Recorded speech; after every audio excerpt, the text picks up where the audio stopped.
ನಮಸ್ಕಾರ ವೀಕ್ಷಕರೇ, ನೀವು ನೋಡ್ತಾ ಇದ್ದೀರಾ ಅಶ್ವವೇಗ. ನಾನು ಶ್ವೇತಾ. ಅಯೋಧ್ಯೆಯಲ್ಲಿ ಇಂದು ಭವ್ಯವಾದ ರಾಮ ಮಂದಿರ ಉದ್ಘಾಟನೆಯಾಗಿದೆ. ಪ್ರಧಾನಿ ನರೇಂದ್ರ ಮೋದಿ ಅವರು ರಾಮಲಲ್ಲಾ ವಿಗ್ರಹವನ್ನ ಪ್ರತಿಷ್ಠಾಪನೆ ಮಾಡಿದ್ದಾರೆ. ಈ ಶುಭ ದಿನದಂದು ಅಂಜನಾದ್ರಿಯಲ್ಲೂ 9 ಅಡಿ ಎತ್ತರದ ರಾಮನ ವಿಗ್ರಹವನ್ನ ದೇವಾಲಯಕ್ಕೆ ದಾನವಾಗಿ ನೀಡಲಾಗಿದೆ. ಈ ಕುರಿತ ಒಂದು ವರದಿ ಇಲ್ಲಿದೆ ನೋಡಿ.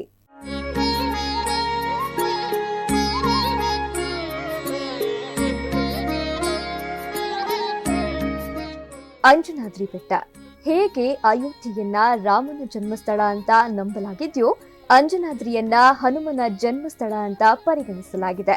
ರಾಮನಿಗೂ ಹನುಮನಿಗೂ ಹೇಗೆ ಅವಿನಾಭಾವ ಸಂಬಂಧ ಇದೆಯೋ, ಅದೇ ರೀತಿ ರಾಮನಿಗೂ ನಮ್ಮ ಅಂಜನಾದ್ರಿಗೂ ಅವಿನಾಭಾವ ಸಂಬಂಧವಿದೆ.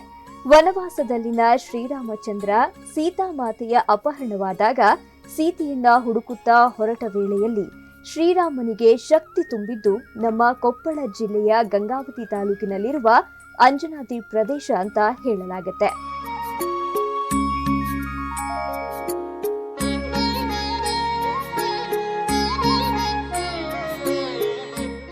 ಹೌದು ವೀಕ್ಷಕರೇ, ಅಂಜನಾದ್ರಿ ಬೆಟ್ಟವನ್ನ ಆಂಜನೇಯನ ಜನ್ಮಸ್ಥಳ ಅಂತ ಪರಿಗಣಿಸಲಾಗಿದೆ. ಹೀಗಾಗಿ ಅಯೋಧ್ಯೆ ರಾಮ ಮಂದಿರದಲ್ಲಿ ರಾಮಲಲ್ಲಾ ಪ್ರಾಣ ಪ್ರತಿಷ್ಠೆಯ ದಿನದಂದು ಅಂಜನಾದ್ರಿಯಲ್ಲಿಯೂ ರಾಮನನ್ನ ಪ್ರತಿಷ್ಠಾಪಿಸಬೇಕು ಅನ್ನುವ ಮಹದಾಸೆಯನ್ನ ಇಟ್ಕೊಂಡು ಅಶ್ವರಾಮಾನುಜ ಮೀಡಿಯಾ ಪ್ರೈವೇಟ್ ಲಿಮಿಟೆಡ್ನ ಸಂಸ್ಥಾಪಕರಾದ ರಾಮಚಂದ್ರ ಅನವೇರಿಯವರು ರಾಮನ ಪುತ್ಥಳಿಯನ್ನ ಅಂಜನಾದ್ರಿಯ ದೇವಾಲಯಕ್ಕೆ ದಾನವಾಗಿ ನೀಡಿದ್ದಾರೆ. ಅಲ್ಲಿ ರಾಮ ಇಲ್ಲಿ ಹನುಮ ಅನ್ನುವ ನಿಟ್ಟಿನಲ್ಲಿ 9 ಅಡಿ ಎತ್ತರದ 400 ಕೆಜಿ ತೂಕದ ಪಂಚಲೋಹದ ವಿಗ್ರಹವನ್ನ ತಯಾರಿಸಿ ಇಂದು ಅಂಜನಾದ್ರಿಯಲ್ಲಿ ಪ್ರತಿಷ್ಠಾಪಿಸಲಾಗಿದೆ. ಇದರ ಜೊತೆಗೆ ಸೀತಾಮಾತೆಯ ಸಮೇತ ಶ್ರೀರಾಮ, ಲಕ್ಷ್ಮಣ ಮತ್ತು ಹನುಮ ಇರುವ ಮತ್ತೊಂದು ಪುತ್ಥಳಿಯನ್ನ ಕೂಡ ದೇವಾಲಯಕ್ಕೆ ಅರ್ಪಿಸಲಾಗಿದೆ.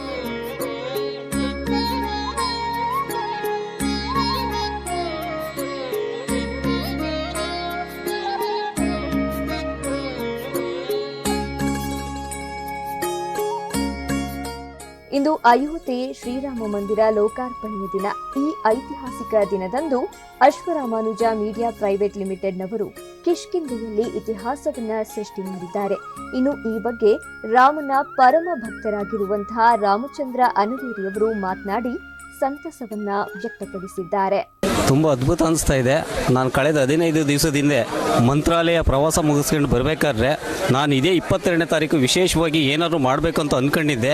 ಆಮೇಲೆ ನಮ್ಮ ಚಾನಲನ್ನು ಇವತ್ತು ಪ್ರಭು ರಾಮಚಂದ್ರನ ಪಾದಕ್ಕೆ ಅರ್ಪಣೆ ಮಾಡೋ ಮೂಲಕ ರಾಷ್ಟ್ರಾರ್ಪಣೆ ಮಾಡಬೇಕಂತ ಅಂದ್ಕೊಂಡಿದ್ದೆ. ಸೊ ಕಾರಣಾಂತರದಿಂದ ತಾಂತ್ರಿಕ ದೋಷದಿಂದ ಅದು ಆಗಲಿಲ್ಲ. ಆದರೂ ಸಹ ಆ 15 ದಿವಸದಲ್ಲಿ ಇವತ್ತೇನಾದರೂ ವಿಶೇಷ ಕಾರ್ಯಕ್ರಮ ಅಂಜನಾದ್ರಿಯಲ್ಲೇ ಮಾಡಬೇಕು, ಅಲ್ಲಿ ರಾಮ ಇಲ್ಲಿ ಹನುಮ ಅನ್ನೋ ಕಾನ್ಸೆಪ್ಟ್ ಇಟ್ಕೊಂಡು ಪ್ರಭು ರಾಮನಿಗೂ ಮತ್ತೆ ಕರ್ನಾಟಕ ಕಿಷ್ಕಿಂಧೆಯ ಆಂಜನೇಯನಿಗಿರೋ ಒಂದು ಅವಿನಾಭಾವ ಸಂಬಂಧವನ್ನು ವಿಶ್ವಕ್ಕೆ ತೋರಿಸ್ಬೇಕು ಅನ್ನೋ ದೃಷ್ಟಿಯಿಂದ ಒಂದು ಪುಟ್ಟದಾಗಿ ರಾಮನನ್ನ ಪ್ರತಿಷ್ಠಾಪನೆ ಮಾಡಬೇಕಂತ ಅಂದ್ಕೊಂಡೆ.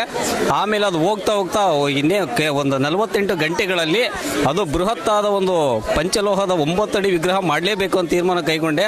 ಕೇವಲ 10 ದಿನದಲ್ಲಿ ಈ ಒಂದು ಭವ್ಯವಾದ 400 ಕೆಜಿಯ ಸುಂದರವಾದ ಒಂದು ವಿಗ್ರಹ ತಯಾರಾಯಿತು. ಇವತ್ತೇ 22ನೇ ತಾರೀಕು ಪ್ರಭು ರಾಮಚಂದ್ರನ ಪಟ್ಟಾಭಿಷೇಕ ದಿವಸನೇ ಇಲ್ಲಿ ನನ್ನ ರಾಮ ಕೂರ್ಲೇಬೇಕು ಅಂತ ದೃಢವಾದ ಸಂಕಲ್ಪ ಹೊತ್ತು ಇವತ್ತು ಶ್ರೀರಾಮನನ್ನ ಯಾವುದೇ ವಿಘ್ನವಿಲ್ಲದೆ ನಿರ್ವಿಘ್ನವಾಗಿ ಇವತ್ತು ಕೂರಿಸಿದ್ದೀನಿ.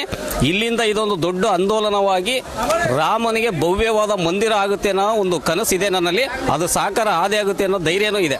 ಏನೇ ಆಗ್ಲಿ, 500 ವರ್ಷಗಳ ಹೋರಾಟ ತ್ಯಾಗದ ಫಲವಾಗಿ ಅಲ್ಲಿ ಅಂದ್ರೆ ಅಯೋಧ್ಯೆಯಲ್ಲಿ ಶ್ರೀರಾಮನ ಪ್ರಾಣ ಪ್ರತಿಷ್ಠಾಪನೆ ನೆರವೇರಿದ್ರೆ ಎಲ್ಲರ ವಿರೋಧದ ನಡುವೆಯೂ ಅಂಜನಾದ್ರಿಯಲ್ಲಿಯೂ ರಾಮನ ಪುತ್ಥಳಿ ಪ್ರತಿಷ್ಠಾಪನೆಯಾಗಿದೆ. ಅಲ್ಲದೆ ಅಶ್ವರಾಮಾನುಜ ಮೀಡಿಯಾ ಪ್ರೈವೇಟ್ ಲಿಮಿಟೆಡ್ ವತಿಯಿಂದ ಅಶ್ವವೇಗ, ಅಶ್ವಗಾನ, ವಿದ್ಯುತ್ ವಾಣಿ ಚಾನೆಲ್ಗಳನ್ನ ರಾಷ್ಟ್ರಕ್ಕೆ ಅರ್ಪಿಸಲಾಗಿದೆ. Bureau report, Ashwavega news.